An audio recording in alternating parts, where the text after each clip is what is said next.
বন্ধুরা বড় ভাইয়ের বাঁশির সুরটা কেমন হয়েছে সবাই একটু শুনেন আপনারা।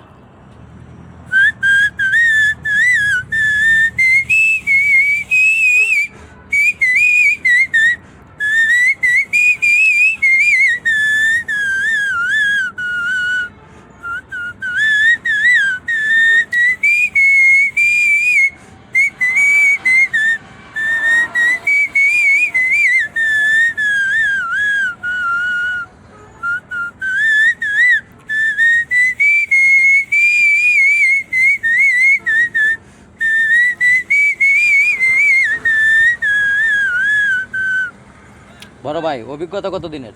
30 বছর। 30 বছরের অভিজ্ঞতা। হ্যাঁ। দেখেন বাইরে হয়েছে 30 বছরের অভিজ্ঞতা, সে এখানে বসে বাঁশি বাজাইতেছিল, তো আমি ওনার কাছে ছুটে চলে আইছি যে বাইরে নিয়ে একটা ভিডিও করি। তো বাইরের বাঁশি সুরটা কিন্তু খুবই আমার কাছে ভালো লাগছে। আপনাদের কাছে কেমন লাগছে অবশ্যই আমার কমেন্টে একটু জানাইবেন। যে কোনো স্কেলে বাঁশি বাজাইতে পারি। ঠিক আছে ভাই, সবগুলাই পারে তো ভাই। ঠিক আছে, হ্যাঁ, ওকে, আল্লাহ ওকে, হাফেজ। ধন্যবাদ।